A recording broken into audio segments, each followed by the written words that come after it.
Welcome to Parx Saturday, live from the sportsbook at Parx Casino in Bensalem, Pennsylvania. I'm Jeff Skversky, your host, taking you from 12 to 2, live here on the PHLY Sports YouTube page alongside my producer, Julia Hoff. We have a lot to get to today. We're going to talk the Eagles. We're going to talk a lot about the Birds. We have Eagles legendary play-by-play man, Merrill Reese. He will join the program in just a few minutes to talk about everything going on with the Eagles, including his legendary career. I can't wait to talk to Merrill. Plus, a lot going on with the Phillies. Fans obviously upset at everything going on with the Phillies, feeling like they're running it back.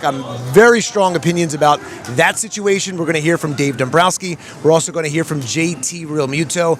We're also going to get into the Philadelphia 76ers. We're going to hear from Joel Embiid, Paul George, and by the way, Josh Hart, the former Villanova star, now the Knicks shooting guard, questioning whether or not the Sixers Knicks rivalry is even a rivalry. We're going to get into all of that. We'll hear from Josh Hart and much more today on Parx Saturday. So obviously, Eagles not playing on championship weekend. It is the Seattle Seahawks and the LA Rams, and then over in the AFC, the Denver Broncos and the New England Patriots. And look, when you look at this entire field, it's hard to believe that the Birds are not here. At least I believe it's hard to believe because that roster was jam-packed. And so the Eagles, still searching for that offensive coordinator after firing Kevin Patullo. And yes, the clock is ticking, but they have to get this hire right. They must get this hire right because they have a prime opportunity here with this nucleus, with Jalen Hurts and whether A.J. Brown is here or not. They have a team that is built to go to the Super Bowl yet again. And you could see it from Howie Roseman last week, just how much this hurts him and this organization to not be still playing right now. With Jalen Hurts in his prime and a strong offensive line and a strong core, this is a critical hire, the offensive coordinator. This is a critical hire that they need to get right. They need a coordinator that can modernize the offense, maximizing Hurts' skill set, bringing answers against that elite defense. Here's a list of the names the Eagles have either been interviewed or they have been linked to. Check this out. For new offensive coordinator, the top of the list, obviously, Mike McDaniel, Brian Dable, potentially, but those two appear to be off the board. And I know they are sexy names, but maybe they are just not the right fit. Maybe they are just not the right fit. When you look at everything that the Eagles have to do to take this to the next level, there's a lot of guys here that could be great fits. There's some people here that may not be great fits. But the Eagles, they said it, that they're going to cast a wide net as we look at potential names for this offensive coordinator position. And Declan Doyle from the Bears, he is an up-and-coming name. Could he be the answer? Or could the answer be someone that's not even obvious right now? Maybe somebody from one of the teams that's still playing, from the Final Four teams in the NFL. Maybe it's from the Broncos or the Patriots or the Rams or the Seahawks. Remember, we don't know what's inside the Eagles' heads right now and what direction they want to go in. And there's a lot of attractive names here, but you have to remember the sexy ones may not be the right answer. They may not be the right fit. And by the way, maybe they don't want to come here. And that's not because this Eagles team is not a great team and there are issues here per se. And obviously on the surface, there are some issues with potentially Jalen Hurts and A.J. Brown. There's some question marks with this team. But remember, Kellen Moore, were you in love with that hire? Were you in love when Nick Sirianni brought Shane Steichen here? I don't know. I don't get the sense that everybody was in love with those guys. And obviously, Kevin Patullo did not work out, and he may be a brilliant offensive mind. He may be brilliant, but at the same time, you have to get the best out of your talent, and he didn't do that. And he may be a brilliant mind, and look, Mike McDaniel may be a brilliant mind, but if you're not able to get the best out of your talent that is on this roster, and man, you look at this Eagles roster and they are stacked defensively and offensively, that's just not going to cut it. It's just not going to cut it. Nick Sirianni knows it. The front office knows it. The Eagles fans know it as well. This decision could define not just next season, but the next era of Eagles football. And I believe we're in a period right now where this team can become, I believe, a dynasty. They're right there on the edge. They've been to 3 Super Bowls in 10 years. They've won 2 of them. And this team is built to continue to win. You look at this roster. They are a young roster. They have a big list of free agents. But I don't think there's key free agents on that board that if you lost a guy, you're going, oh, man, this is awful. I mean, Jalen Phillips may be the biggest name on there. I'd love to see him come back. I think he did a great job since that trade from the Miami Dolphins. And he really was a big boost to that defensive line. But clearly, the defense not the issue. It's the offense. And for us to sit here and say we know best for this Philadelphia Eagles team, I think that's naive. And I think we also need to be patient and just realize that this football team, I believe one of Howie Roseman's strong suits is being able to figure this out. Will he figure it out? When they let go of Brian Johnson a few years ago, they were able to figure it out with Kellen Moore. But was he a name where you're like, oh, my goodness, Kellen Moore? I don't think so. So you have to remember, let's just give it some time. Maybe the best answer is not here right now. We are still waiting to be joined by Eagles play-by-play man Merrill Reese. Julia, do we have an update on... I sent him a new link on email. Okay, so we're waiting for Merrill Reese, the Eagles' the Eagles' legendary play-by-play guy. We're going to be joined by him in a few minutes as soon as he dials in. We're here at Parx Saturday from the Sportsbook at Parx Casino in Bensalem, Pennsylvania. Live betting on the Parx app is better than ever when you're betting on the Parx app. Join me and get some skin in the game. Live betting makes watching the game that much more fun. Bet more than the score. Bet pro football playoffs. Bet touchdown scores. Bet individual player performances for passing, rushing, and much more. But the college football championship, that came and went. That was an unbelievable performance. Plus, Parx has a great offer for new users for the new year. Get up to 1,000 casino bonus back if you are down in your first 24 hours. Plus, get a $50 casino bonus on Triple Cash Eruption, the hot slot game. Parx is the only app that is recommended. Bet sports on the Parx app and to play the classic casino games as well, like blackjack, craps, roulette, the hot online slots. You must be 21 years old in Pennsylvania, New Jersey, or Michigan to gamble. BetParx.com has all the details there. Gambling problem, call 1-800-GAMBLER. And we were just notified that due to the weather coming tomorrow that the sportsbook will be closed here tomorrow on Sunday, January 25th on Championship Sunday due to the weather, but we are told that the kiosk betting will still be available. Tickets can be cashed at the main cashier. So obviously a huge matchup for the right to go to the Super Bowl tomorrow on Championship Sunday. The Los Angeles Rams, Seattle Seahawks, they will mark the 6th conference championship game between the divisional opponents since 2002. In the previous 5 such matchups, the division-winning team has won 4 times, and each of the 5 winners went on to win the Super Bowl, including last year, the 2024 NFC Championship game. Who can forget that? The Eagles steamrolled the Commanders 55-23. So the Rams and Seahawks will be only the 3rd championship game since 1970 to feature the number 1 scoring offense against the number 1 scoring defense from the regular season. The 2 others, some of these you will remember, you should remember, 2014 NFC Championship game, Packers-Seahawks, but more importantly, the 1980 NFC Championship game, Eagles-Cowboys.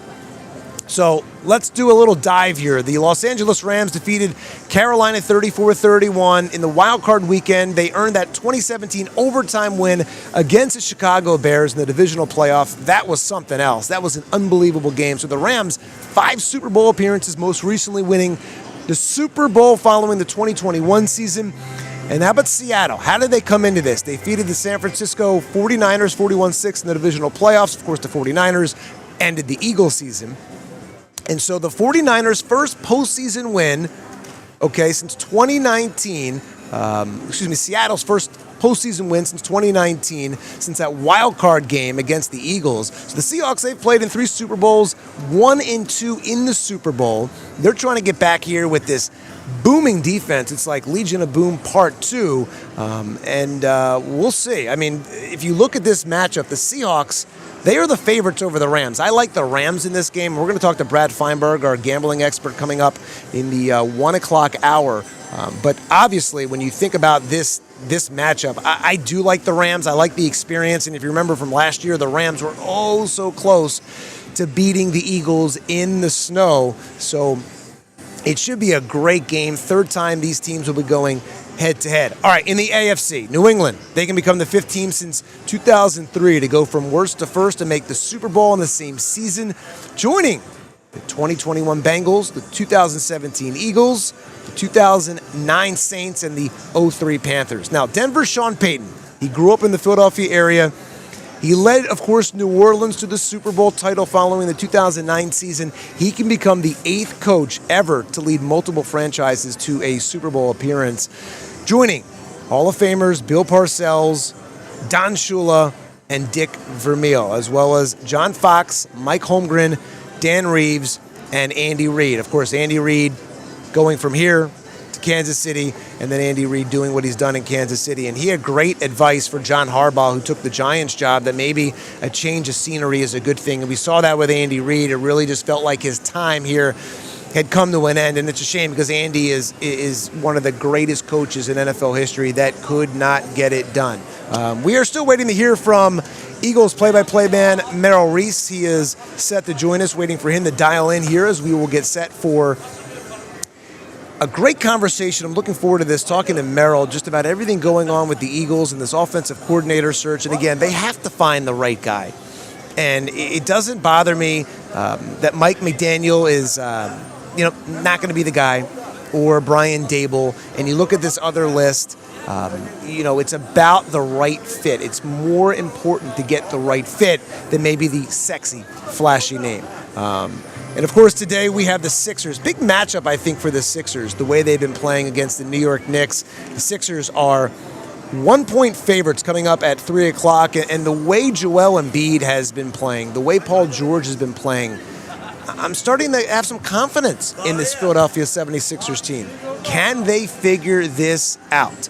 I believe that this Philadelphia 76ers team, when you look around the Eastern Conference, is anyone blowing you away? I don't think so. I really don't believe that anybody is blowing me away at this point with the Philadelphia 76ers. The Eastern Conference, I believe, is wide open. I mean, you look at the Celtics. I'm not buying the Detroit Pistons. I believe that they can and figure this out and finally make a run. But it all comes down to the health, right? It all comes down to Joel Embiid staying healthy. And we've been talking about this. It's, the point that I feel like I'm blue in the face talking about this with Joel Embiid. It's been frustrating. It's been taxing. It's been tolling on the fan base. And obviously on Joel, right? And some of it I think he's to blame for, not taking things as serious early in his career. Some things you can't control. Some things have been out of his control, but certainly so.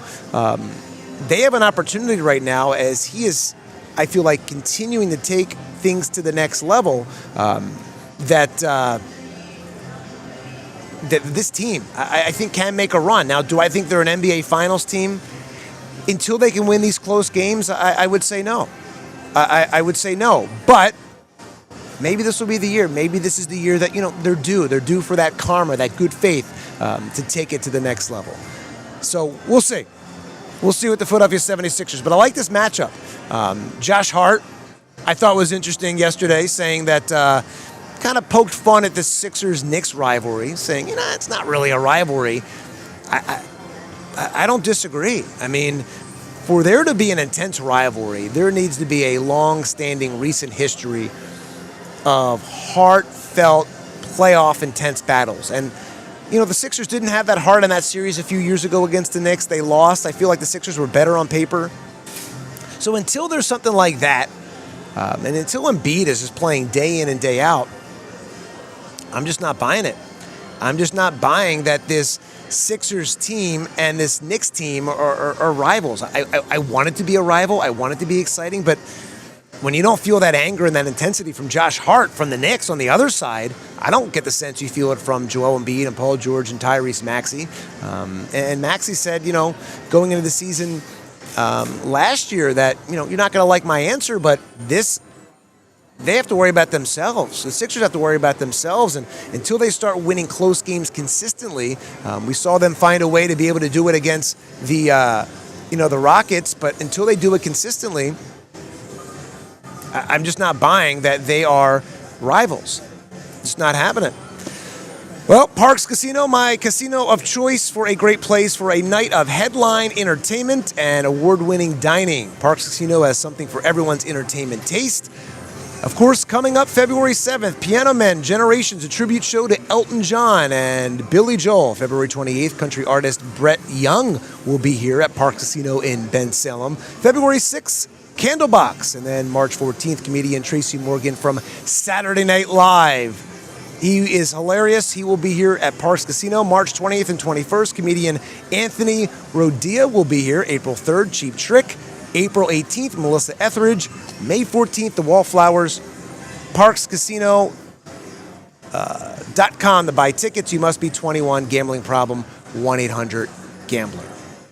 We are still waiting for Merrill Reese to join the program today to talk about the birds. Julie, where are we at with Merrill? What's that? I need his cell phone number. So this is what happens in live TV. You need... All right, so we're having some technical difficulties getting Merrill on the line. And so we're trying to work on that. My producer, Julia Huff, trying to work on that right now. Let's talk some Phillies. Can we please talk some Philadelphia Phillies? You know, this entire narrative the last week or so, the fact that the so-called they're running it back, absolutely ridiculous to me, because what else do you want them to do? I realize just getting into the playoffs is not good enough anymore. This team, like the Eagles, built to win championships. This Phillies team is built to win championships. But if you take away the frustration, if you take away the emotion, what do you want them to do? Dave Dombrowski says they're content with where they're at. Do I 100% believe that? No. Do I think they're going to find a way or try to find a way to improve this club going into spring training, going into the season, and, of course, the trade deadline? I do, but I think you have to take a step back and remember they have star players across the board. They try to add Bo Bichette. They tried. What do you want them to do? I mean, they offered him $200 million over 7 years, which is an incredible offer, which is an offer, in my opinion, that is still over market value. It wasn't good enough because the Mets came in with a cartoony offer at $42 million a year over 3 years, which is insane, with opt-outs after each year. So what do you want the Phillies to do? They have star players across the board. They tried to get Bo Bichette. They were willing, at least they said they were willing, to walk away from JT Realmuto. And I don't know if that would have been a great decision because I don't think there's a better catcher out there that's available. And are his numbers declining? Of course they are. At the same time, what is your other best option? It's easy to say, fire this person or get rid of this person or replace them. But what is your backup plan? And if your backup plan is not better than what you have, it's a moot point. So they have star players across the board, and the idea that they're running it back is a bad thing is insane to me because, again, what else do you want this Phillies team to do? My biggest disappointment would be that I feel like they need a better upgrade in the outfield. But they're bringing in Adolis Garcia. And they're giving Justin Crawford a shot. to be able to take it to the next level and be a major league player, an everyday guy. He will get every shot to do so, and I think you have to give him that opportunity, that runway as one of the top Phillies prospects and one of the top prospects in baseball to let him, I don't want to say fail because we don't know if he's going to fail, but let's assume that he's going to fail for a little bit, to give him some time where you don't have somebody breathing down his neck. And so I think that's important to just let him try to figure it out. Being an everyday baseball player, an everyday starter in the majors is hard. I remember talking to Charlie Emanuel about this off camera in spring training one year when we were talking about Don Brown. And, you know, we went from all-star to a guy that was struggling and just how difficult it was. It's hard to be an everyday player that starts in the major leagues. He brought up Raul Ibanez's name, and you think about that, it's very, very difficult. So you got to give Justin Crawford every opportunity to be that outfielder. And so, okay, what are you going to do in left field? Maybe they try to address it and they haven't been able to figure it out. But if you look around this entire team, they have a roster full of $300 million players across the board. They won 95 games in 2024, 96 games in 2026. They had the second best record in all of baseball each of the last 2 years. Now, I get it. At the end of the day, they did not perform in October, and that's the big issue. But what else can you do? You cannot force them to perform in October. And when your stars aren't performing, what else can you do? And if they're going to have a bad week, let's say you brought in Bo Bichette. Let's say Bo Bichette was a Philadelphia Philly right now. There's no guarantee in October that he wouldn't have a rough week. No guarantee at all. You don't know. They have elite players across the board. Do I think he would have been an upgrade potentially at third base or potentially at second base? I do. But not at the money, not at the Mets cartoony offer with $42 million a year with opt-outs. I mean, are you kidding me? It just wouldn't have worked. And so this Phillies team, you have to remember that they have star players, and if Bryce Harper and Kyle Schwarber and Trey Turner are not going to perform in October, who are you going to replace them with? And you don't know how that's going to work out if they're going to go cold. And you think about this team, they are loaded. Bryce Harper, one of the best hitters of this generation, former MVP, franchise cornerstone, making roughly $25 million a year. Okay, Trey Turner, one of the best shortstops in baseball. Speed, power, postseason experience, making about $27 million. Kyle Schwarber, leading the league in power. He's a walking home run. Okay, making $30 million per year. But if it doesn't work for him, if it doesn't work in the playoffs, what can Dave Dombrowski do? What can Rob Thompson do? What can any hitting coach do? I mean, the Phillies could have beaten the Dodgers in that series. They were a few hits away from beating the Dodgers. Are they close? I do believe they are close. I mean, they could have eliminated the Dodgers. And if Ryan Kerkering doesn't make that bonehead decision and that bonehead move in L.A., the Phillies come back to Philadelphia, and you never know in a Game 7. You just don't. But this Phillies team, I believe, is one of the best in baseball. So the so-called, thing this week, the last couple of weeks of running it back, what else do you want them to do? Do you want them to get rid of Bryce and Trey and Kyle? And like, what? I just don't understand, and I know it's frustrating. I know it's frustrating. And that brings me to the JT Realmuto situation. He has leadership, defense, and his offense, by the way, which everyone killed during the regular season, and I get it. But you can't make the argument that the Phillies aren't performing in the postseason when JT was performing in the postseason. JT Realmuto was their best hitter in the playoffs. So, again, JT Realmuto struggled in the regular season. They still won 96 games. And then when it really counted, he performed in the playoffs. It wasn't enough to carry them. But their second best hitter, by the way, who everyone kills, Alec Boehm. He was their second best hitter in the playoffs. Everyone killed the guy. So those two, not enough to carry the team. And I get it. It's about October.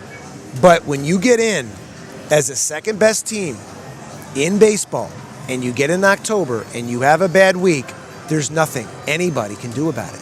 And that is on Bryce, and that is on Kyle, and that is on Trey, and that is on those guys. It's on their shoulders. And I like what Dave Dombrowski did after the end of the season when they were eliminated by the Dodgers. And maybe it was a tactic. Maybe it was something that, he did on purpose. Maybe it was a Freudian slip. But at the end of the day, I believe Bryce is going to come in here. He's going to be motivated, questioning whether he's still elite. And I know he had some injuries and things like that, but I think Bryce Harper is going to have a monster season. And I think Alec Boehm, too. I think the whole Bo Bichette situation is going to get Alec Boehm going. Remember, he's still a young guy. He's gotten better defensively. Is he the best third baseman in baseball? Of course not. Of course not. But again, Alec, he played okay in October. Now, I don't think he should be the cleanup hitter. I think that's ridiculous. And I think Bo Bichette, again, would have been an upgrade if he was going to play third. And the Phillies, they've kind of come out and said, who said he was going to play third? They had some other ideas for him. And maybe that's another reason why Bo Bichette didn't want to be here. We don't know right now, but Bo was gung-ho about obviously going to the Mets. If you threw that amount of dollars at me, would I go to the Mets? Of course. Ask yourself that. If you're in a situation that Bo Bichette was in, and the Mets come swinging in at the last second with that offer, $42 guaranteed a year with opt-outs after each of the 3 years. They're taking that off. I think you're taking that offer. He's young enough that 7 years, $200 million, he's almost there with the 42 per year, right? He's almost there, and he could opt out still in his prime, and he claims he wants to be a Met, and it's a perfect place for him, even though Rocky's his favorite movie. I saw that this week on Twitter, that Rocky is his favorite movie. Yet, he's not coming to Philadelphia. He's going to New York. He believes the Mets can win a World Series year after year. I mean, the Mets, for all the moves that they've made, they didn't make the playoffs last year. And I do think when you talk about the National League, I believe it's the Dodgers and then the Phillies. And I'm not buying the Brewers. I think they had a great season last year. I'm just not buying it. I think the Phillies are the second best team in the league. But when it comes to October, the Dodgers did all the little things right, and the Phillies didn't. They didn't. And it takes having a little luck, doing all the little things right. The Dodgers did all the little things right. And for all the money that they throw at players and Shohei Ohtani and everything else, when it comes down to it, think about that whole wheel play that went down. They do all the little things right. Do the Phillies do all the little things right? And they're at bats, the plate appearances, no good. It's no good. And so what can you do about that? And I think Don Mattingly is going to have a big presence with this team. I really do believe it. But the Phillies lost in October. That is it. And that's the entire argument. And it's uncomfortable to hear, but, and do I think it's acceptable? I'm not sitting here saying that I think that the Phillies losing in October is acceptable by any means. It's not. But the stars didn't hit. The Phillies didn't lose because they lacked talent. They lost because their best players did not perform for a week or two at the worst possible time. During the regular season, the Phillies were tied for the second best batting average. They had the second most hits in baseball. But last year, the Phillies hit .212 in the playoffs in those 4 games against the Dodgers. Bad. That's what happens in baseball. And it's happened over and over again, and I get the frustration. Harper went cold, he hit 200. Turner went cold, he hit 235. Schwarber went cold, hit 188. Nobody wants to hear this. Again, nobody wants to hear it because they want to believe their own truth. Everyone's upset with JT Realmuto re-signing. He had the best playoff performance out of anybody. He hit 353, 3 RBIs, and a team-leading 6 hits in the series against the Dodgers. Their second best player at the plate, again, Alec Bohm. Nobody wants to hear it, but Alec Bohm was their second best player at the plate. And look, the playoffs he hit 333. Team leading 6 walks. Not enough to carry the team, and not good enough. I get it. But everyone's frustrated with those 2 players. They're the 2 that showed up in the NLDS. The other guys didn't. So be mad at Trey Turner. Be mad at Kyle Schwarber. Be mad at Bryce Harper. But to be mad at those 2 guys showed up when it mattered the most. The others didn't.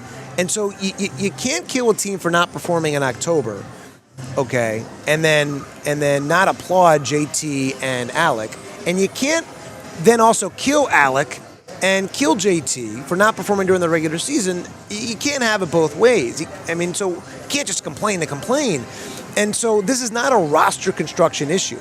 This is baseball, and I'm not okay with it. I'm not sitting here saying it's okay that the Phillies stunk in October yet again, but from a roster construction standpoint, what else do you want them to do?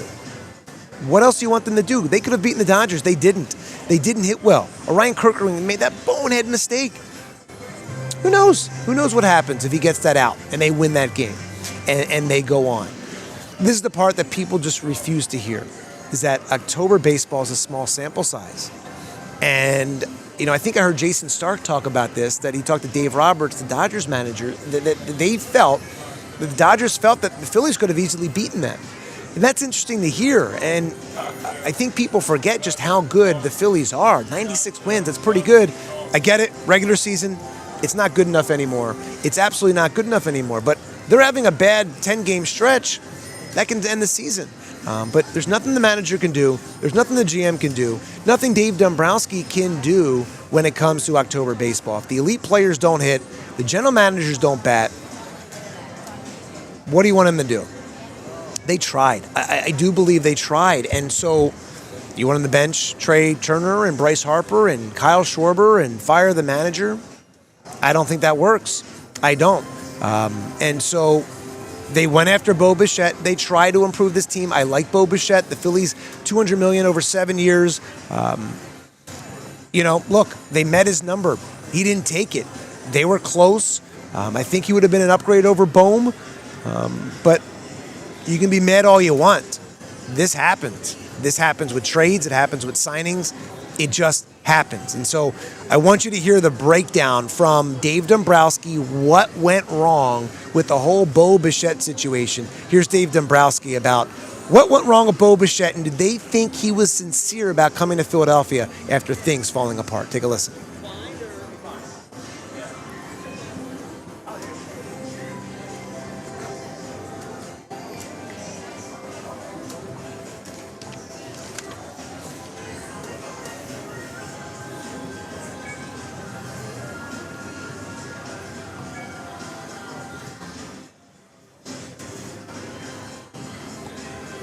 Julia, do we have that? 1 second. Okay, so we're going to hear from Dave Dombrowski talking about just what went wrong in the contract negotiations with Bo Bichette. Obviously,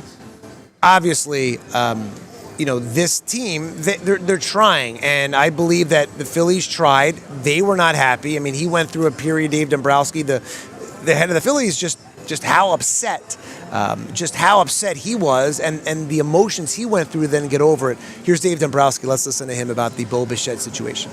I can't say that we ever thought it was done because there's a difference between, we thought we were very close to having a deal done. We thought it was going to happen, but it wasn't done. And so there's a difference between the two. And as I've explained to some other people, that it's a situation where in baseball, agents run things differently between themselves. They do things in different ways. Until you sign a memo of understanding, you don't have a deal done. And we did not sign one of those. And it wasn't that we weren't moving towards that direction. It didn't think that we were going to get there. Based upon our conversations, but we did not get to that point. So I can't say that I ever thought we had it. I did think we were going to get a deal done. And this is not the first time this has ever happened to me. Okay. And sometimes it actually happens more than you would think through free agency and trades. I mean, I've been to many times where I thought we were going to make a trade, and then all of a sudden they go in a different direction. It's a gut punch. I mean, you feel it. That day, you are very upset, I guess is the way to say it. But you have to pick yourself off and shake it off. I mean, because you can't just wallow in what took place. So after a day of feeling that way, or a time period, you need to move forward. And so that's how you handle it. And again, it's happened to me more than you could count in your career. And so that's what you have to do. We did rebound in the sense that we signed JT right away, which I'm very fortunate that we're very fortunate he didn't sign somewhere else. And I think we're all over the wintertime. I like our club. We have a good club. I've just said it's a situation. People forget we re-signed Schwartz. If we hadn't re-signed him, I don't know how I would be feeling about the wintertime. Oh, I can't, because you never know 100% what's going on from their perspective. I don't know where they were. The Tucker thing, signing played into it, I believe, the timing of it. I think, organizations that are smart, and the Mets and Dodgers are smart. Like, I don't know if Tucker would have gone to the Mets rather than the Dodgers, that the Dodgers wouldn't have jumped into it at the last second. And I'm sure they had some feelers into it. The timing, and I do think, and I could be wrong, so I'm not saying this for sure. I do think he was sincere about thinking about coming to Philadelphia? Yes, I do that. I think he was. And I think what ended up happening is the dollar numbers, and that we were at the numbers they really asked us to match, to pay. We were still going through some nuances, but I think in the time period that the Mets jumped in full bore ahead, and that it ended up being that their short-term offer ended up being so much that they decided to take the short-term offer rather than the long-term offer. I don't know that for sure, but that's what it's appeared to me. And but I do think he was sincere about potentially coming to us, and I think they jumped in at the last minute and made him a short-term offer that was very appealing to him. We have not given out opt-outs, and a lot of clubs don't give opt-outs. We're not the only ones that don't do it. I guess you never say anything's in concrete, but I've really never. You have to be careful because you can give long-term big contracts, and then you can give opt-outs. You still have to realize where you are as an organization from a financial perspective. I have never felt myself, and still don't feel, that it's a wise move to make when you look at the risks that are attached to it. Because the reality is if the player has a bad year, they opt in. And if they get hurt, they opt in. So double the amount that you're paying a player for 1 year, and that becomes 2 years. And can you afford to do that? And of course, we're also involved when it comes down to taxation. I know other organizations are too. But if they opt out, it's generally because they've had a good year then. So that has not changed for years. You always are open-minded to do things that you think are best, but it's generally not a philosophy that I have liked, we have liked to do. Will you be open-minded? I guess you're always open-minded to anything. Oh, this was before the Bichette thing, but no, I mean, I feel good with where Alex at, and we weren't sure about the Bichette thing, so I didn't feel like there was any need to reach out, because we had some other ideas too. It wasn't just Alec Mull. So yeah. So I haven't talked to him. Yeah, they weren't going to even address it with Alec Bohm. I can't say that we ever thought it was. But that sends a message. Because, and I think that sends a message. And I think they sent one to Bryce Harper at the end of the season, questioning whether he's elite. And look, they thought Bo Bichette was sincere about coming to the Phillies. Let's be honest, we may never know.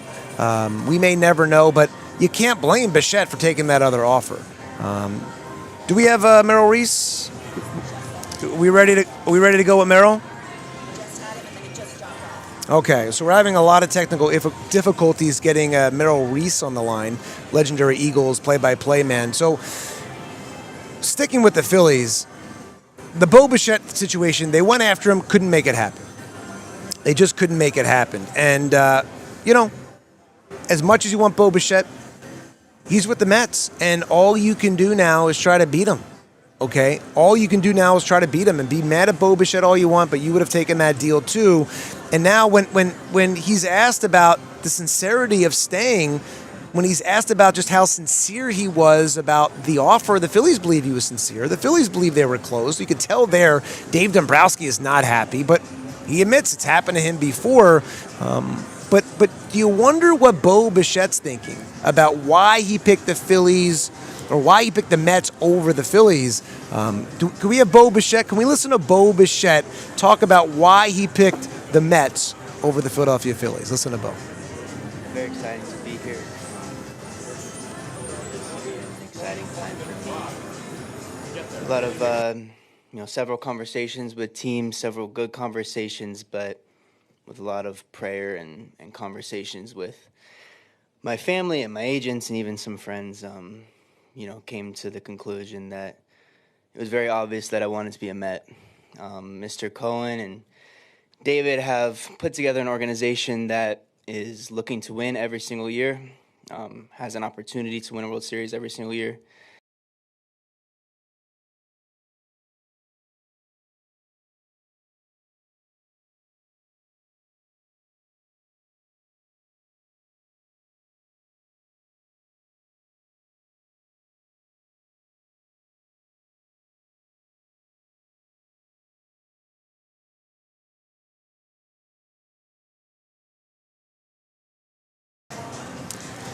So Bo Bichette, he thinks that the Mets can win the World Series every year. Do you believe it? But, think about it. Like, if the Phillies signed Bo Bichette, there's no guarantee he's not going to go 1 for 28 in October. You just don't know, right? I mean, you don't know. We looked at what Kyle Schwarber did. He was hitting 188 in the divisional round. You don't know what these guys are going to do in that 1 week of baseball. And stars, they fail in October every single year.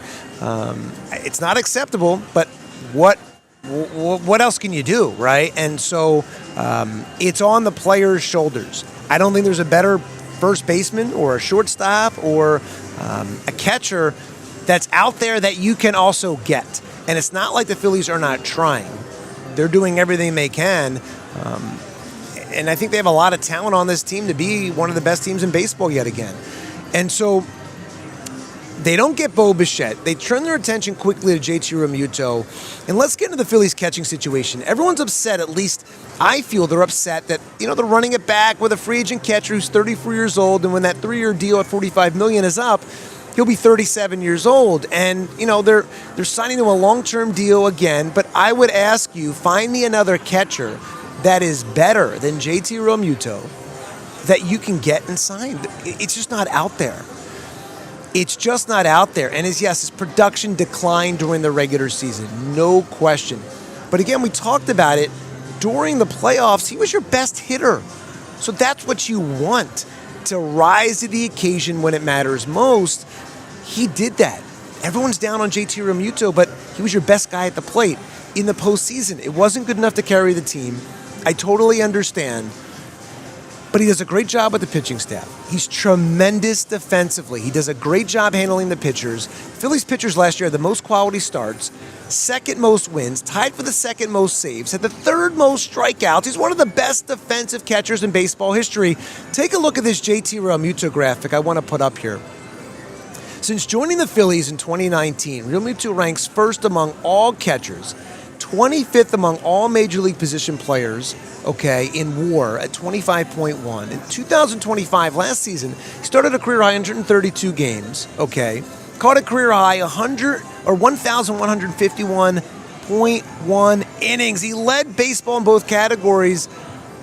So when you think about this, they were the most by a catcher at his age since Jason Kendall in 2009 at 35 years old. Realmuto finished with a 2.6 WAR, the highest by a catcher at the age of 34 and older since Buster Posey. And per StatCast, Realmuto led all catchers in baseball for the 9th consecutive season with his pop rate time from home to second base on steals. His sprint speed matched last year's number, ranked in the 76th percentile among all players, third among catchers. So last year, Realmuto, ranked 4th best fielding percentage, had the most putouts. He started the most games in baseball among catchers. He had the best caught stealing percentages. So JT Realmuto, he's a great catcher. So let's not be so down on JT Realmuto. And by the way, let's not be so down on the Birds. I'm bummed like you are that they lost. I am. But the Eagles, get back to the Birds here. The Eagles, I think they're going to figure this out. They have the core roster. Let's bring in Eagles legendary play-by-play man Merrill Reese. He's been calling games since 1977, as long as I've been alive. Merrill, do we finally have you with us on the show today?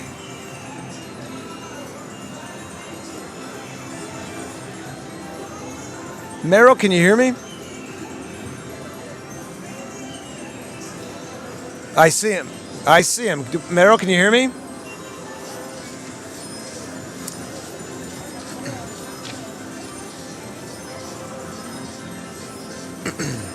Well, we're having some technical difficulties still getting Merrill Reese on the line. We see him. We see his beautiful face. We're just trying to hear his amazing voice. That is the key to Merrill Reese. I can't quite hear Merrill. Julia?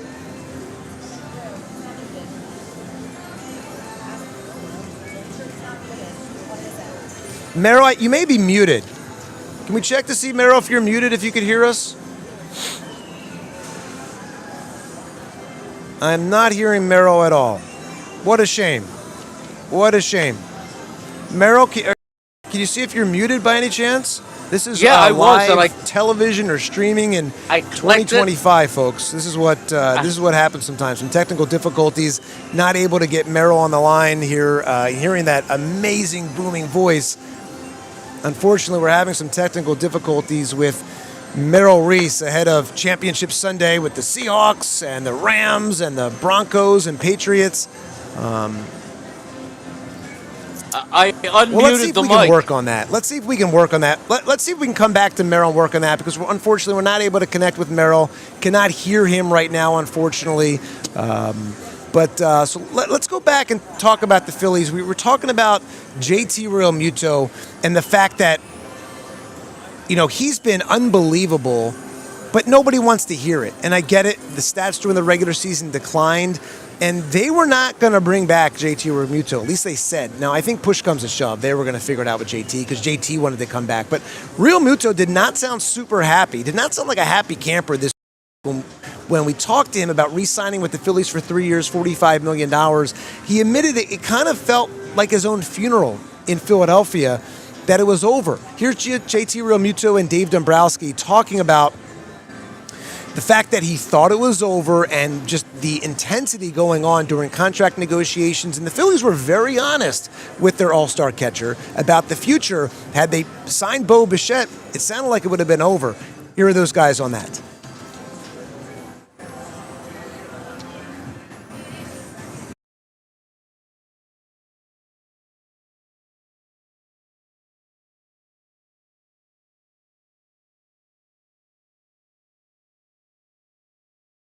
Or a chance that we weren't going to be back, which, obviously wasn't ideal for us. We made it pretty clear that we wanted to be with the Phillies from the start. So luckily that didn't last too long and we were able to come together and get a deal done. I know how the game works and I know there's certain values on players. And at the end of the day, I just value myself and what I do for the team and the clubhouse differently than what the Phillies did for a while. So that's why it took longer than it maybe should have. And as far as the team goes, I think we shape up pretty good. I mean, obviously we had a good year last year, won the division. Didn't work out for us in the postseason, but we're bringing a lot of the same guys back and adding some new good pieces. So I'm excited for this year. I don't know. I'm in a weird spot where, for me, it sucks that the catchers, in my opinion, catchers are just undervalued in this game as far as contracts and dollars go.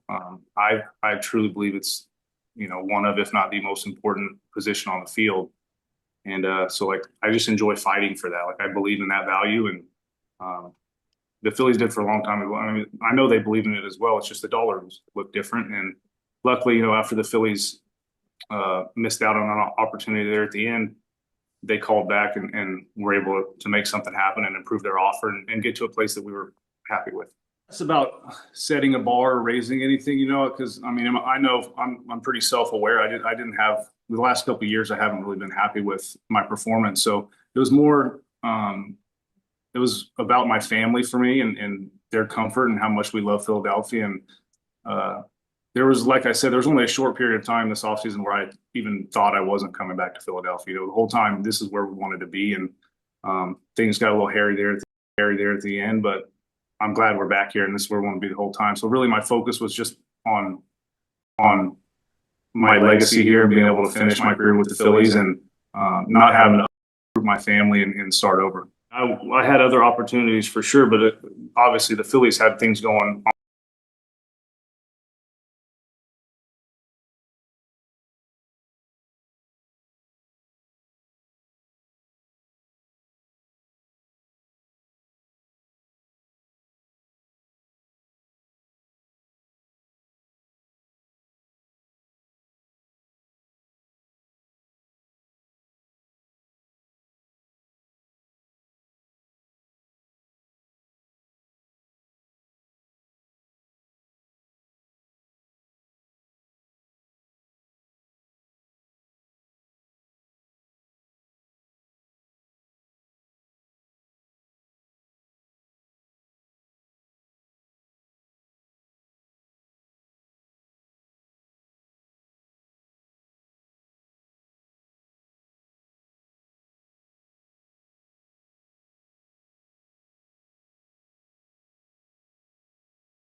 I don't necessarily look at it my last contract yet. That doesn't mean it won't be my last.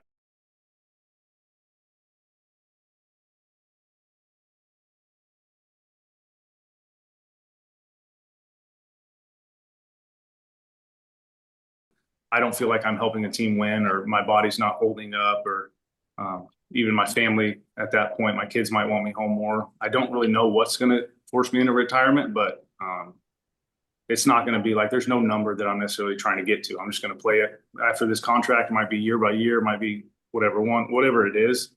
I'm not necessarily thinking about when the end's going to be. I'm just going to play as long as I can, as long as I'm performing, my body feels good, and I feel like I'm helping the team. I'll keep playing. That's changed. It's definitely changed a lot over the years. I think when I was younger, my off-season programs looked a lot different than they do now. It was more like I've always enjoyed working out, so I would get in the weight room and just lift as heavy as I could, put as much weight on my back as I could, do a bunch of squats, bench press, whatever I could. It was like high weight, like trying to punish my body essentially. As I've aged, it's a little more mobility, movement. Like I'm still lifting hard and getting my body moving, but it's more like longevity focus as opposed to getting as strong and as bulky as I can now. It was close. We thought we had a chance to make another deal, which fell through at the last minute. That would have changed perhaps the direction that we would have gone.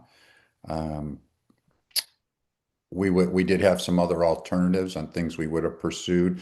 But in one sense, when I say this, I mean, it's not something that just at the last second we've been looking for in the winter time. I talked to JT's agent. His name's Matt Ricardo. We call him Cotto. And as a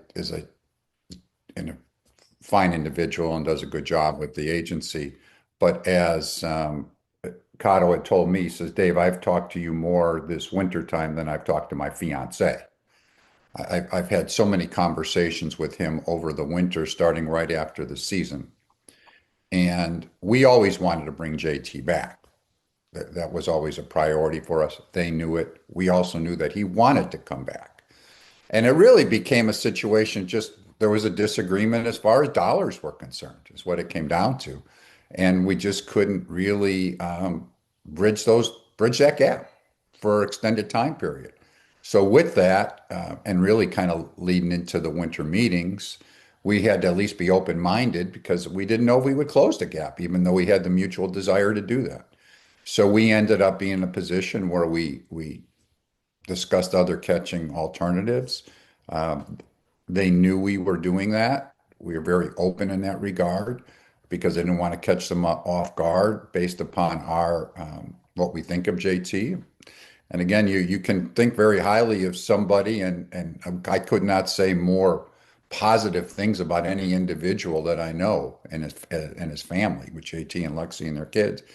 It really just came down to we just had a disagreement in the dollars. And so we couldn't bridge that gap, and we didn't bridge that gap to the very end. So we had all different type of things we were pursuing. Now, something came out at the end here that we were very close on. But a lot of times you have other discussions as far as free agencies and trades that are being had, and they just don't get out. And we had many of those type of things. So it was one of those where it became very close to not happening. But we're thrilled that JT's back, because that was always a priority for us over the wintertime. We think he was the best catcher out there as far as free agency was concerned. And I agree with Dave Dombrowski, and I think they were very honest and open about the situation. Hey, Julie, I'm having some mixed minus in my ear here. I think there we go. I think they were very honest about the JT situation and him with his agent as well. I mean, but I wouldn't discount the fact that I think they would have still figured out a way to bring him back, and maybe it would have been at less money than JT wanted. And he was obviously fighting for extra dollars, but. Again, I agree with Dave Dombrowski. He's the best catcher available in baseball. I'll say it again. What other options do you want there? If Rafael Marchand was the guy, he'd be the guy. He's a cheaper number, but he's just not. He's not a starting catcher. So JT Realmuto's the guy. He's already in Clearwater. In fact, when we spoke to him earlier this week, he was already, headed to the complex right after his so-called press conference. And so he was already at his condo in Clearwater getting ready to go. He's in phenomenal shape. Manager Rob Thompson, not quite sure how much he's going to play this season, any games he's going to start after what he did in the workload last season. But he calls him a freak. I want you to hear this from Rob Thompson, what he says about JT Realmuto. Listen to this.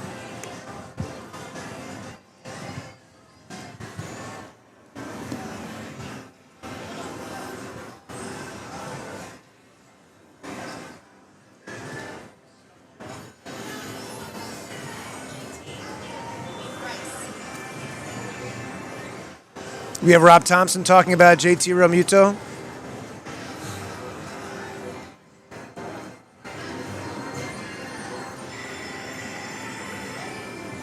So manager Rob Thompson calls him an absolute freak. And, look, I don't think you're going to be able to find a catcher. I just don't. A catcher that's better in baseball than JT Realmuto. And there's maybe now as his numbers are declining, maybe 3 or 4 guys, but can you get him? And so I think he's their best option. I still think he's going to have a great season, and maybe they won't be the numbers that they were, but what are your better options? What are your better options? So here's Topper. Let's hear Topper on JT and how much he potentially will play. How he looks and how he feels, and he's been very honest with me, and so I don't really want to put a number on it. I think I put a number on it last year, and we went over that just because he's such a great athlete. He's a freak. He's always in great shape. He takes care of his body. So I have a lot of confidence in Marshawn. I have a lot of confidence in Garrett Stubbs as well. So I think with that group, we're very fortunate. And I agree, and I'm not trying to be, sitting here defending the Phillies all day, but again, I've used this the whole show here. What else do you want them to do? They're trying. I do believe that they're trying. Could they have upgraded the outfield better? I believe so. And I think Justin Crawford, one of their top prospects, he's going to get every shot to bring that young energy to this ball club. And who knows? Maybe Garcia is going to get back to the guy that he was when he was the ALCS MVP. And the Phillies feel like they've identified some holes in his swing that are going to be able to correct that. But it's not like they've done nothing here. I think they've upgraded the bullpen. I do, even though Matt Strahm was traded away. I think they've upgraded the bullpen. I think their bullpen could be better. I'd like the outfield to be better. That's it. I think everywhere else, you're not going to have an MVP at every position. It's just not possible. And I think there's some motivation here. I think there's motivation from JT. I think there's motivation from Schwarber and Turner and Bryce Harper after the season they had. And I especially think so. Bryce Harper was walking around with a Not Elite shirt that he posted on his TikTok page a few weeks ago, kind of poking fun at the situation that Dave Dombrowski said, at the end of the season press conference when he questioned whether or not Dave questioned whether or not Bryce Harper was still an elite player. And maybe it came out by accident, maybe it didn't, but I like the message it sent. And, supposedly they've cleared the air and everything's fine now, but in the back of your mind, Bryce Harper is motivated like this. And I really hope this is not a situation where, remember after they won the World Series in 2008, that core, was aging and just kind of fell apart and never worked. And obviously this core needs to win a World Series to justify all of this. And they should win a World Series with this core, but it does have that feeling to me as if they're aging. And, but I wonder how things are going to be with Bryce Harper. Maybe he's patched things up with Dave Dombrowski. Maybe it was taken out of context. Maybe it wasn't. But it sounds like Dave and Bryce have cleared the air, at least from Dave Dombrowski's point of view. Could we have that soundbite? Let's listen to what Dave Dombrowski said about Bryce Harper this week. Do we have Brad?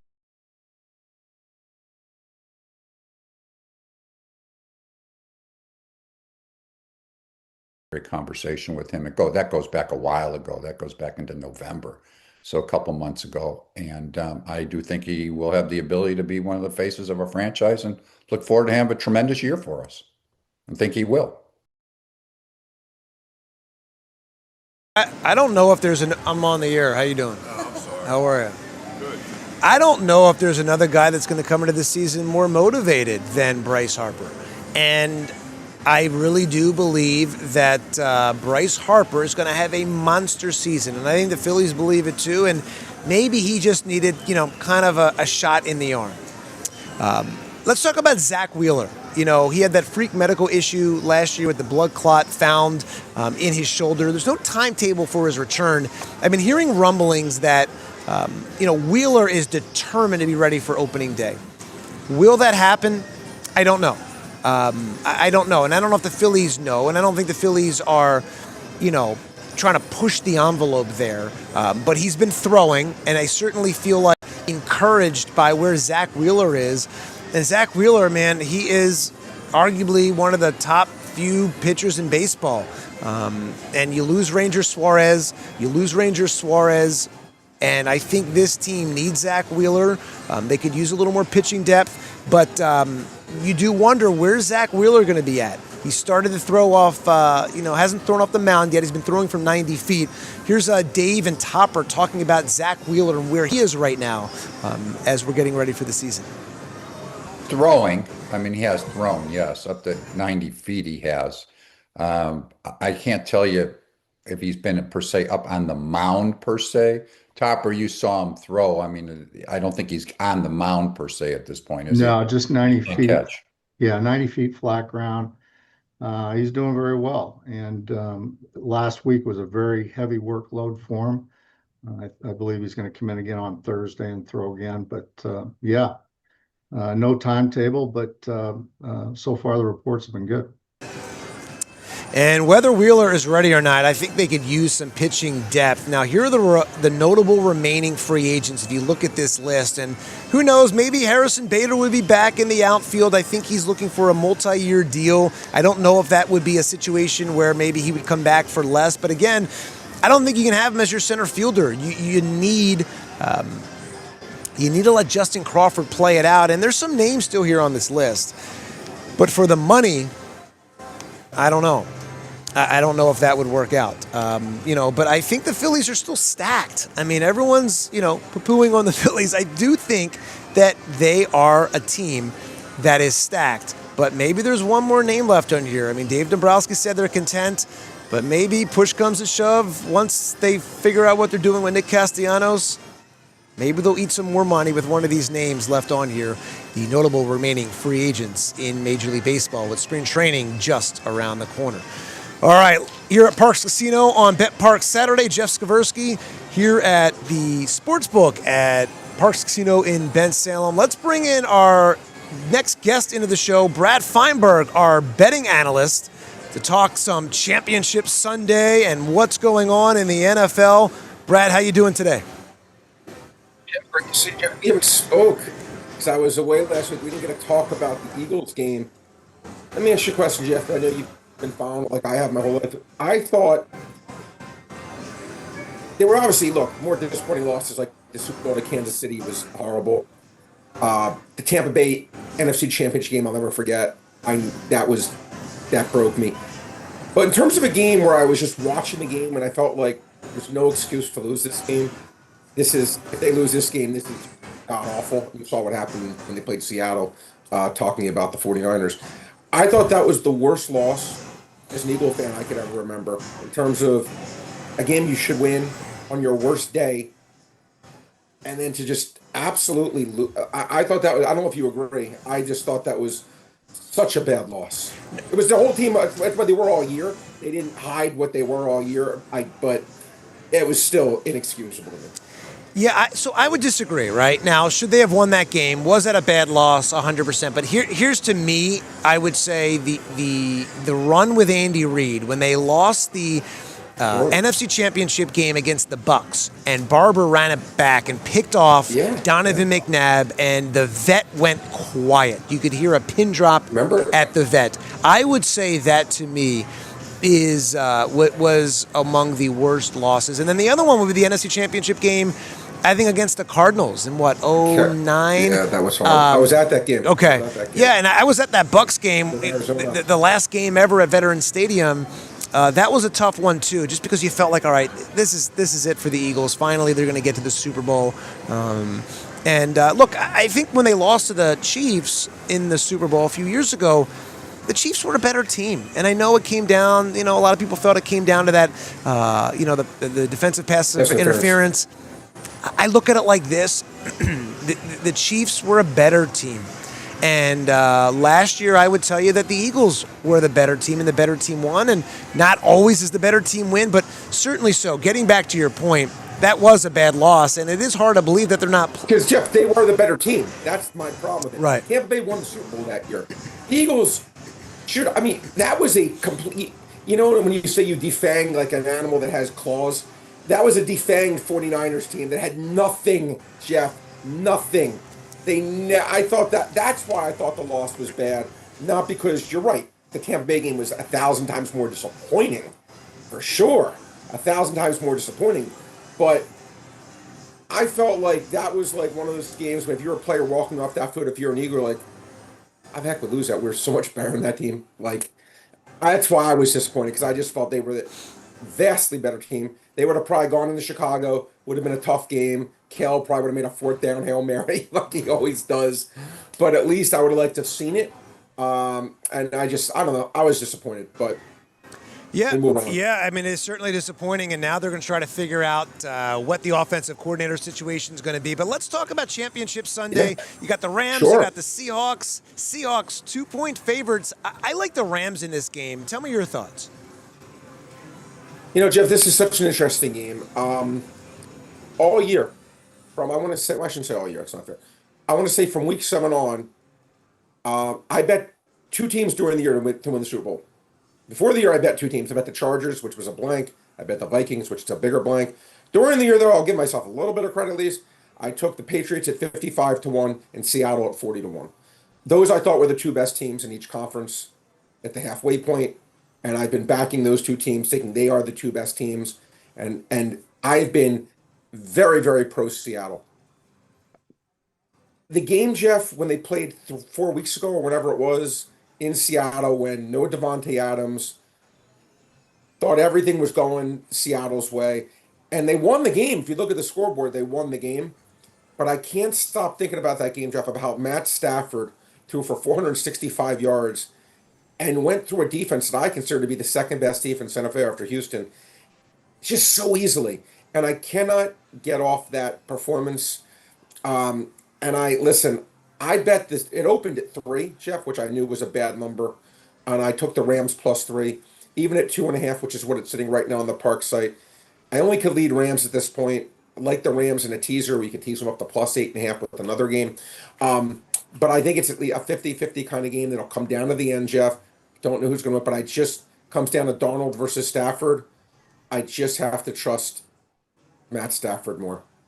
Yeah, I do like the Rams, and I feel like the Seahawks have popped too early. Like, I'm not ready for the Seahawks to kind of be that team to get to the Super Bowl. I'm surprised they're even in this game. I'm surprised the Patriots and Broncos are in this game and the seasons that they have had. When you talk about the AFC Championship, these 2 teams, it feels as if these 2 teams have peaked early. What do you like in this game? I mean, the Patriots are 4.5-point favorites here over the Broncos on the road. And this line surprises me, too, because I would think that the Broncos would be the favorites. Well, Jeff, a couple of things to say what you're saying here. I'm going to fight back with you a little bit. We said the Patriots peaked early. Look, they lost the first game of the year, and I believe they're 18-2 since. 18-2 or 19-2, whatever it is, because they won like 56, whatever it is, 18-2. They've been incredibly consistent. I mean, they lost the first game of the year, which is crazy, to the Raiders when you look back on it. Oh my God, how did this team lose to the Raiders, Jeff? The worst team in the league. But they did.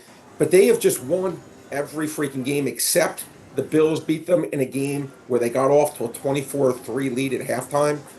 But I love the Patriots, Jeff. I think that they're a great organization. The defense is playing great. That being said, Jeff, I couldn't agree with you more on the line. I've been saying, Jeff, when did Bo Nix become as good as Josh Allen and Patrick Mahomes? I didn't know he was. But evidently, based off the line, he's the best player in the NFL. Because this line, to me, is absolutely nuts, Jeff. Every pro that I work with, when I say everyone, I don't mean like 90%. I mean every pro has been on the Denver side. No one has been on the New England side in terms of sharp money. This line was sitting at 6 and 5.5, which I grabbed all you can eat. Now it's down to 3.5. Even at 3.5, for me, it's clearly Denver a pass. It's interesting, though. I mean, do you think it hasn't moved because of the quarterback situation? When Bo Nix injured and Jarrett Stidham playing, do you think that has swayed to the Patriots side? Well, yeah, that's the only reason this line actually Parx actually still is 4. Yeah, so I have it on the Parx sheet here at 4. Yeah. 4. Yeah, no, Jeff, that is the reason. Like, this line would have been, if Bo Nix was playing, this line probably would be, maybe I think it would have been New England -1 or Peckham, somewhere in that ilk, similar to the Buffalo game last week. But again, I just don't think Bo Nix is all that great. I think he's, again, I call him a passenger. Like, he was part of the ride, but he wasn't the guy really driving the bus. He was part. They had a really good defense. So you're saying it shouldn't matter. It shouldn't matter who the quarterback is, in a sense. I mean, obviously it matters somewhat, Jeff. I would be disingenuous if it doesn't matter. That wouldn't be fair to Bo Nix. He's played all 20 games of the season. The 18 regular season games and the 2 postseason games. So to say it doesn't matter, I wouldn't say that. Or actually, they only played 1 postseason game, but. I think it's funny. Stidham, to me, I would say, who's the better passer of the football? I would probably lean Jarrett Stidham. I'd go that far. What I like about Nix is his mobility. Look, you're going to laugh at me, Jeff. I know we've kind of wrestled this all year. I think Bo Nix is a version of Jalen Hurts. You take it however you want. I think he's a okay player, and he's. His mobility is what makes him really good. Jalen got away from what made him really good for me this year. It's almost like he shunned his mobility. Like, he was like, I can't show him a mobile player. And you watch Josh Allen every week. You watch Bo Nix every week. You watch Patrick Mahomes before he got hurt every week. These guys have been successful because they have used their mobility. Jalen Hurts was, I'm not going to run. I'm going to prove I'm just a pocket quarterback like Peyton Manning. Let's see how that worked out. I thought that was just horrible how he decided to utilize their skill set this weekend. To me, Nix, that's what made him good, was specifically the running, his passing. I think he's very pedestrian. And it's interesting, Jeff, he's had Stidham, talking about Stidham, he's had a few games where he threw for 350 yards. His yards per attempt, which is my favorite metric to look at a quarterback, he's around 7.7 yards per attempt since he's been starting in the 2 years he started, which was over 8 games, small sample size, Jeff. Bo Nix is 6.3. 7.7 versus 6.3 yards per attempt. That is stark. That is a massive difference favoring Stidham. So, yeah, what I'm saying is, Jeff, the market's saying this is a massive downgrade that the Broncos will not be overcome. I'm saying they can overcome it. I think it's going to be a close game. It goes down to the end. I trust the coach, and I don't think Stidham is some helpless backup, Jeff, that we're just going to come in like back in the Eagles days when they had Brad Gable way back when, or Jeff Keller. I don't remember these names I'm mentioning even. But when those guys came in, you're like, oh my God, what are we going to do? I don't think it's that. So what are some fun prop bets this weekend that people can look forward to? Okay, my friend. Well, listen, great question, Jeff. Look, Stidham, I bet Stidham's over in pass yards. I think he's going to come in there, Jeff, and I think he's going to. And have what is that? What is that? I got him. It was like the low 190s. Okay. It was like 192, 194ish, and I think he'll throw for over 200 yards. Again, to me, when I see this team, like, they're missing their best running back, obviously, in Dobbins, who was potentially going to come back, but now it turns out he isn't. And I don't think Stidham is some stiff. I think he'll handle himself fine. I think if Denver loses this game, it's not going to be because of him. Maybe I'm dead wrong, and I'll egg on my face. And next week, we're talking about, Brad, you said that Stidham was going to kill him, and they lost because he couldn't complete a pass like C.J. Stroud last week. But I'll be the first to admit I'm wrong, Jeff. I always be a million times wrong, 1,000,001. I'll admit him every time. But I think he's going to do respectfully, and I like his over. I also took Butte of the Patriots under 36.5 receiving yards. I think Matt Collins may be back, which I think will eat into his playing time quite a bit. I think Harvey will be involved in receiving game for Denver, Jeff, quite a bit. I think he will be heavily utilized in the passing game because I think Denver Gonzalez is going to lock up probably Cortland Sutton, and I like Pat Bryant's over as well too, sitting around 34.5. I think he will be the leading receiver for the Broncos. Is there a game out there that just screams, take the points, take the points? Yeah, for me, yes, absolutely, Jeff. For me, it is the Broncos. Taking 4 points to me, it is screaming, take the points. I think, Jeff, this game will be 50-50, comes down to the end, or when there's like 3 minutes to go in the game, we don't know who's going to win. Now, I said the same thing last week about the Patriots versus, I think I wasn't with you last week, but I said the same thing about the Patriots against the Texans.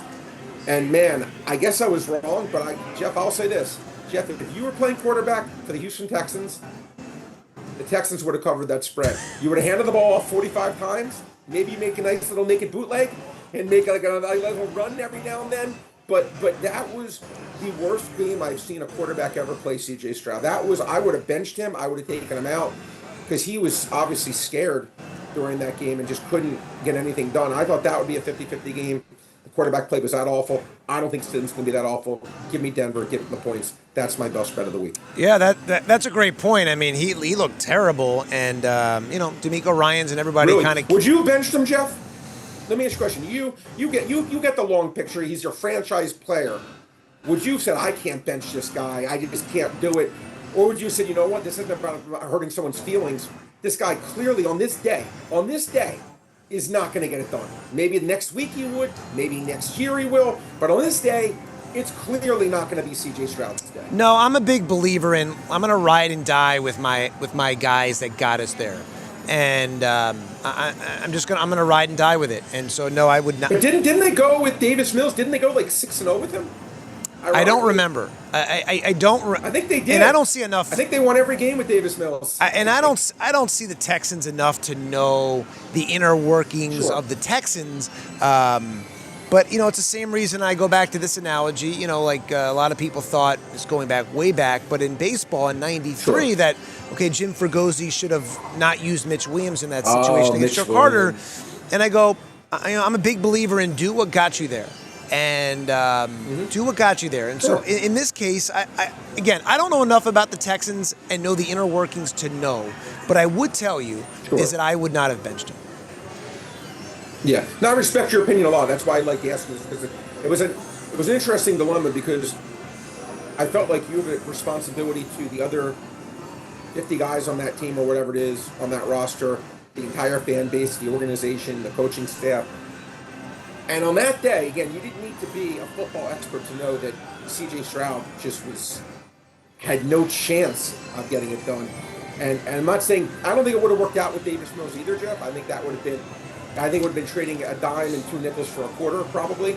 But I would have at least shook it up, and I would have dealt with the ramifications, because I felt like when you're that close to the Super Bowl and you can't win a game with a certain player that day, I would have made the switch. But I respect your opinion. I hear you. He is your franchise player. And all right, so let's talk 2 weeks. Let's talk 2 weeks from today, or 2 weeks from tomorrow, the Super Bowl. There's some lines out on potential matchups. Who do you like in the Super Bowl, and what do you think that a fair line for that should be? This will be my final question to you. Your team's in the Super Bowl, and what do you think the line will be for the Super Bowl, and what it should be? Yeah, well, I can tell you right now, Jeff. Yeah, let's see how good here, Jeff. What do you think it'll be? Seattle, Denver. I have them right up. I think it'll be Denver and the Rams. Okay, Denver Rams. Take a guess what the line is. I'm looking at it right now. I think you're going to be way off. I'll give you a hint. I think you're going to be way off. 8.5. That's my guess. You got it. Well, I have it. So you just I have it in front of me. I was like, damn, good job, Jeff. We should be flipping the roles where I'm asking you the questions. Anyway, no, 8.5, which to me, that is a really big line. If that was the Super Bowl, Jeff, to me, I would be on the Denver side for sure, because if Stidham was able to get past a very good New England team, and Jeff, I don't think the Rams are that incredible. They're obviously a really good team, but I think that line would be high. Well, look, it's high if the Seahawks get there, right? Because if the Seahawks get there, the Seahawks get there, the line is the same. Yeah, exactly, right, exactly. But here's the thing: to me, and I could be wrong on this, Jeff. If Seattle gets there and they beat the Rams, I would actually, and I know you said you don't quite trust Seattle, but for me, it's more I don't trust the Rams.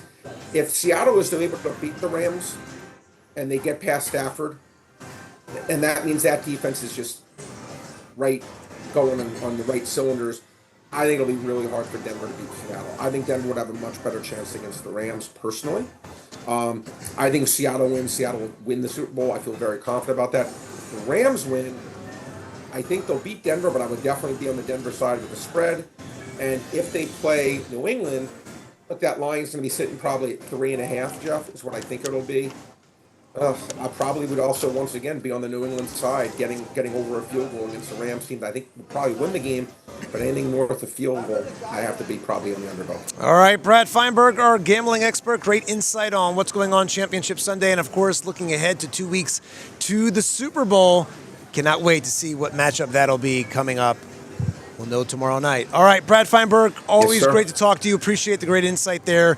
All your betting analysis, all you need right there. And, of course, hit the Bet Parx app for the very latest on your gambling odds. All right, let's turn the attention to the Sixers. Sixers facing the New York Knicks today at 3 o'clock. And, you know, for what it's worth, they have matched their win total from all of last year, which was a complete, utter disaster. They are healthy now.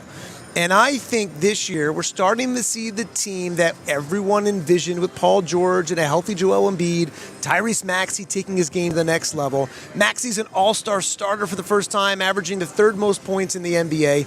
Even Paul George, who has been great defensively, believes this team is starting to come together. I think they are beating the Knicks this year, who, look, have had their own issues. Listen to Paul George and Nick Nurse on the state of the Sixers right now as they're getting set to take on the New York Knicks coming up in just about 90 minutes. Yeah. And, not to discredit, any team that beat us.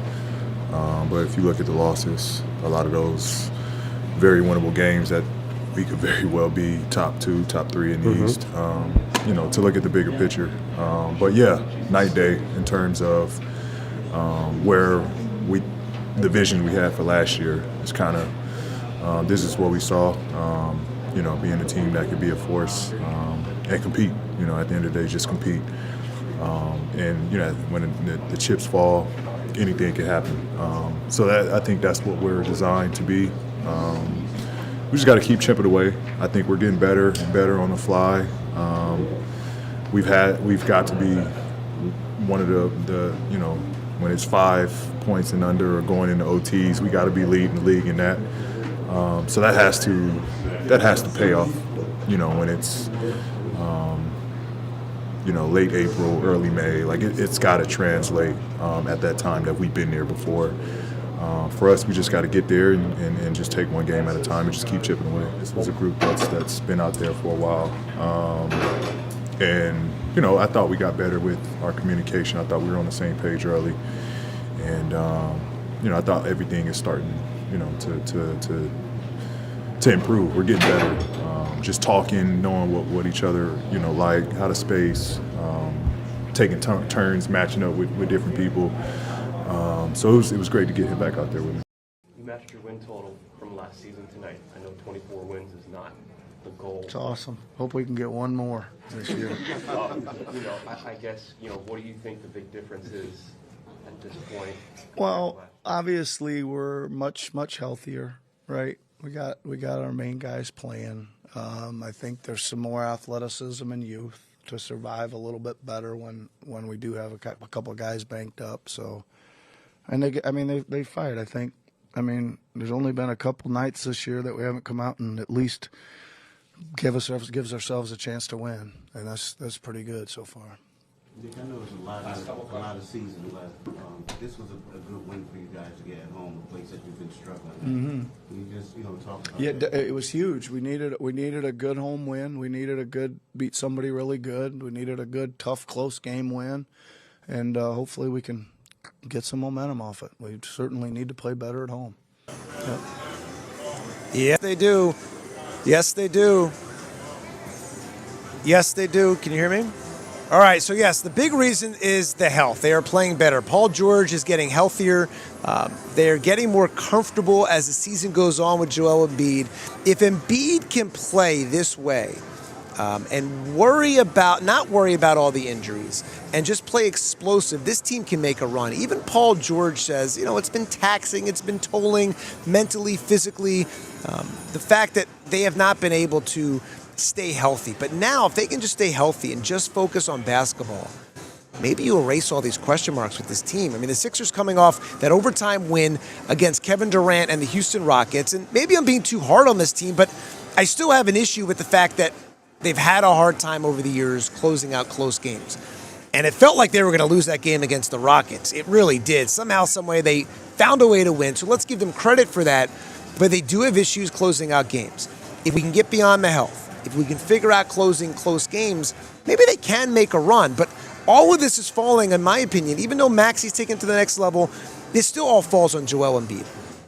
And everything that's transpired with Joel, he's playing better. He's getting better and better and better. He's putting up the numbers. I mean, we saw it Friday night. Puts up a triple-double on the 2-year anniversary of his 70-point game.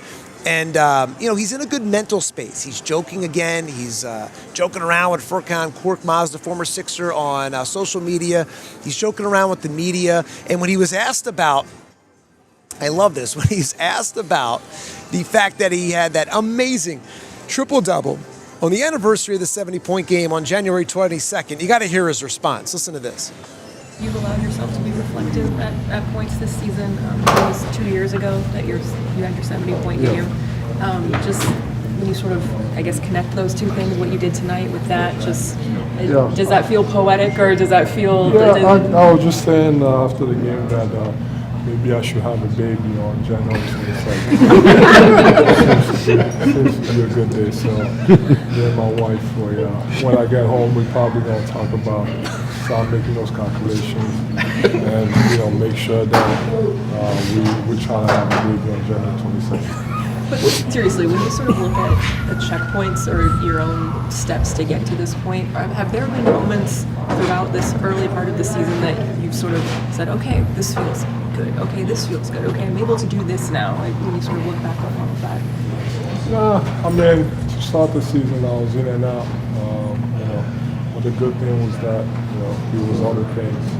So just had to focus. Obviously, when you start putting so much focus on, what has been a problem, for the last few years, you don't tend to forget about everything else, but, you don't put as much focus on it. You don't put as much focus on other things. So just had to, take a step back and, focus on everything. I'm just glad to be consistent. Obviously, not a lot to play back to backs yet. So, whenever I can play, just happy to be consistent and playing everything. This point of the season is all about trying to get some consistency, trying to get a couple in a row. Obviously, it's hard when you got the most back-to-backs in the league. Obviously, being not being available for both games. If you don't win one, it's kind of hard to get that consistency. But that's not an excuse. We're going to be better. Oh, baby, when he's not making a baby, stepping up his production on the court, Joel Embiid clearly ramping up. Take a look at this. His scoring has increased every single month, jumping from 17 points in October to over 27 points per game in January. His rhythm, his health is improving. So has his dominance. Joel Embiid is playing better and better and better. Now, I could be wrong. I could be wrong about this Sixers team. I'm not buying the Detroit Pistons. I'm not buying the Celtics. They're missing their star. The Knicks have been off. I think the East is wide open. But until they can prove they can stay healthy, until they can prove they can win close games, I don't know if I can buy the Sixers either. That's not to say they won't get the job done, but there have been just fundamental issues, systemic issues with this team, I would say, over this entire run. Will this be the year? Could this be the year? It could, and maybe they're just due, right? Maybe they're just due. And certainly, it's been a painful few weeks, or few months with the Phillies and the Eagles, and the Flyers have been irrelevant, unfortunately. Maybe it's time for the Sixers. They are playing better against the Knicks after last year, 0-4 against the Knicks last year in the midst of a 5-game losing streak against the Knicks dating back to the previous season. But this year, different story. They've won both games against the Knicks going in today's matchup against New York. And I find it interesting because you think about old school Knicks-Sixers as a rivalry. Well, Knicks guard Josh Hart, the former Villanova star, was asked whether or not the Knicks and the Sixers are a rival, and he basically just dissed it. And I don't know if I disagree with him. I don't know if it is a rivalry right now. It's certainly not what it was, in the 80s and 90s. Listen to Josh Hart.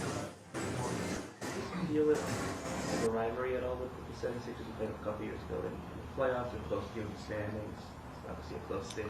Does it I have no idea what the standings are. I think the standings are just totally irrelevant at this point in the season. But I don't know. I mean, what is rivalry weekend in it or something like that? So yeah, I think I think the NBA wants me to say yeah. So I mean, but it's obviously a really good team, a really good coach team. Close to us. I feel like whenever you play someone in the playoffs, you always, whether it's players or the fan base, always find some type of way, to hate them or to hate a player there or here. So I guess it's a rivalry week. So yeah, they're rivals.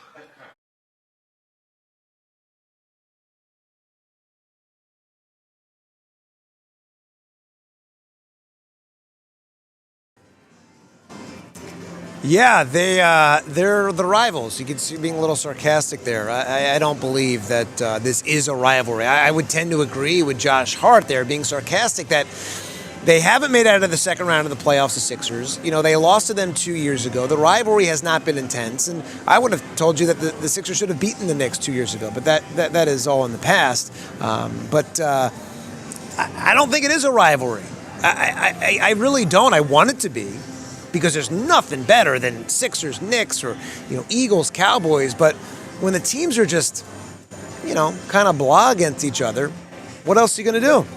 All right, so Sixers, Knicks today at 3 o'clock. Sixers trying to stay in that win column and win their third straight over the New York Knicks today. Should be a great matchup in South Philadelphia between the Knicks and Philadelphia 76ers. The Sixers, if you care, if you are on the Bet Parx app, the Sixers are 1-point favorites to beat the New York Knicks in this game. The over-under is 228.5 for that game on that combined points. All right, that'll do it for us on Bet Parx Saturday. Let's close out the show here. Everyone stay safe, stay warm with the pending weather coming tomorrow overnight. We're expected to get our biggest snowstorm of the year. Overnight tomorrow should be a very, very snowy day. And as we told you earlier, the sportsbook will be closed here on Sunday, January 25th. That's going to do it for us on Bet Parx Saturday from the sportsbook at Parx Casino in Ben Salem, here live on the PHOI Sports YouTube page. For my producer, Julia Hoff, I'm Jeff Skversky. We'll see you back here next Saturday. We all silly like the mayor.